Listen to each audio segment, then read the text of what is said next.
ভাই তোমাগোর ম্যাচে যদি হ্যাকার পড়ে তোমাদের নাকি বিচিমিচি কান্দে উঠে যায়, তোমরা বলে ম্যাপের একদম বাইরে নামো। হ্যাঁ, কিন্তু ভাই আমরা ভাই এরকম টিমমেট নিয়ে গেম প্লে করি, আমরা ম্যাচে হ্যাকার পড়লে খুবই এনজয় করি বুঝছো। হয় মরমো নয় মারমো, কারণ ম্যাচ তো এটা পালায় থেকেও লাভ নাই, কারণ যেহেতু ম্যাচের মধ্যে হ্যাকার পড়ছে মায়ের খাইতেই হইব। তাই এখন আসলে নিজেদের মানায় নিছি।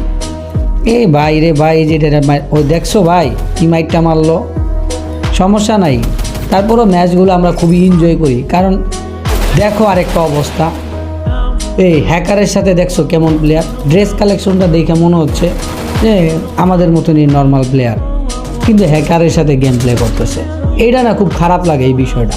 ভাই ম্যাচে যদি হ্যাকার থাকে, হ্যাকার পড়বো, সমস্যা কি, কিন্তু তোরা এর সাথে কেন খেলোস ভাই?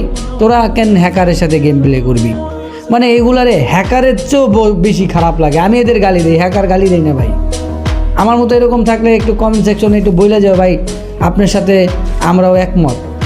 আচ্ছা যাই হোক, এখন ম্যাচের মধ্যে হ্যাকার পড়ছে তাই বইলে যে একদম মানে মরে যেতে হবে এটা আমরা জানি ভাই। তাই ম্যাচটারে খুবই এনজয় করি, আমরা খুবই এনজয় করি। এবং হ্যাকার যেই জায়গায় নামে সেই জায়গায় নামার চেষ্টা করি, হ্যাকারটারে মারার চেষ্টা করি, ঠিক আছে। আর যেদিন হ্যাকার মারতে পারি, ম্যাচ বুইয়া করলে যে আনন্দ না পাই, এই হ্যাকার মারলে তার 10 গুণ বেশি আনন্দ পাই। কি কথা ঠিক আছে ভাই?